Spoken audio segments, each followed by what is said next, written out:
বহুকাল আগে ছিল কিনা তাও আমার জানা নেই।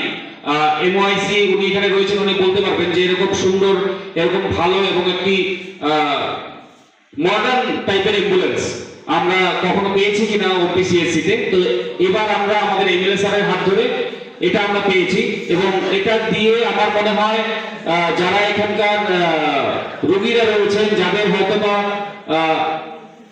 স্বাগত ভাষণে এমওআইসি বলছিলেন যে উনি চেষ্টা করেন যে এখানেই যতদূর রোগী এখানে অ্যাডমিট হন বা এখানে ওনাদের ওপিডিতে আসেন, ওনারা এখানেই এটাকে সর্ট আউট করার চেষ্টা করেন বা ওনাকে ভালো করে তোলার চেষ্টা করেন।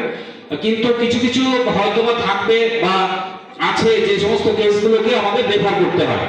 তো ধরুন এই রেফারেলের ক্ষেত্রে বা হঠাৎ করে ধরুন একটা এরকম বলাটা মানে ঠিক নয়, না হোক আমি সেটাই চাই, কিন্তু এরকমও হতে পারে যে একটা রোড অ্যাক্সিডেন্ট হলো। আপনারা জানেন যে এখন এখানে এনএইচেরও কাজ চলছে, হয়তো বা কোনো কারণে একটা আনলাকিলি কোনো একটা রোড অ্যাক্সিডেন্ট হলো। তো এরকম একটা পেশেন্ট হঠাৎ করে যদি ওনাদের ওখানে যায়, তাহলে ওনাকে হয়তো বা ওনারা যদি চিকিৎসা করে দেখেন যে ইনজুরি যেটা হয়েছে সেটা গ্রেভিয়াস ইন নেচার, মানে ধরুন একটু বেশি মাপের ইনজুরি হয়েছে, হয়তো বা ইমিডিয়েট অপারেশন করতে হতে পারে বা অন্য কোনো ধরনের কোনো বেটার ট্রিটমেন্টের প্রয়োজন হতে পারে, সেক্ষেত্রে কিন্তু ওনাকে যদি ট্রান্সপোর্ট করতে হয় এখান থেকে, হয়তো বা অমরপুরে যদি করতে হয় বা উদয়পুরে যদি করতে হয় বা আগরতলায় যদি করতে হয়, সেক্ষেত্রে কিন্তু অ্যাম্বুলেন্সের অত্যন্ত প্রয়োজনীয়তা রয়েছে।